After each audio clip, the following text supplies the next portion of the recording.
പ്രഭ ചേച്ചി ഞാൻ ഇറങ്ങാം. ഇറങ്ങിക്കോ, വീട്ടിൽ കാണാം. സിസ്റ്ററിന്റെ റൂംമേറ്റിനെ ഈടായിട്ട് എന്തൊക്കെയോ ഒരു മാറ്റം ഉണ്ടല്ലോ, ശ്രദ്ധിച്ചായിരുന്നു? അവളൊരു പയ്യനുമായിട്ട് ഇഷ്ടത്തില്ല.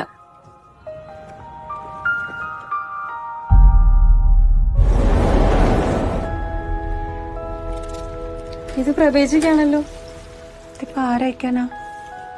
ഒന്നും കാണുന്നില്ല. ഇതിലെന്തോ ഇംഗ്ലീഷിൽ എഴുതിണ്ട്, मेड इन जर्मनी. प्रभा ചേച്ചിയുടെ ഹസ്ബൻഡ് എവിടെയല്ലേ?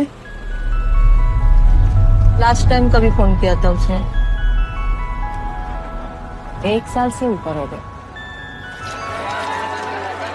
ചേച്ചിക്ക് ആളെ നേരത്തെ അറിയായിരുന്നു? തീരെ അറിയത്തില്ലായിരുന്നു. ഒരു ദിവസം അച്ഛൻ വിളിച്ചേച്ച് വീട്ടിലോട്ട് വരാൻ പറഞ്ഞു. ഞാൻ ചെന്നപ്പോഴത്തേക്ക് ആ ഒരു കല്യാണമൊക്കെ നിശ്ചയിച്ചു കഴിഞ്ഞായിരുന്നു. ഒട്ടും അറിയാത്ത ഒരാളെ എങ്ങനെ കല്യാണം കഴിക്കാൻ കൊണ്ടൊന്നും പറ്റുമെന്ന് തോന്നുന്നില്ല.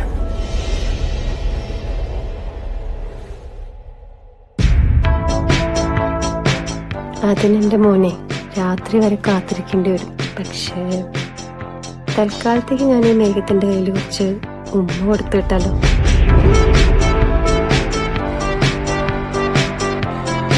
ഈ ഭാവിയെ പറ്റി ചിന്തിക്കാറുണ്ടോ?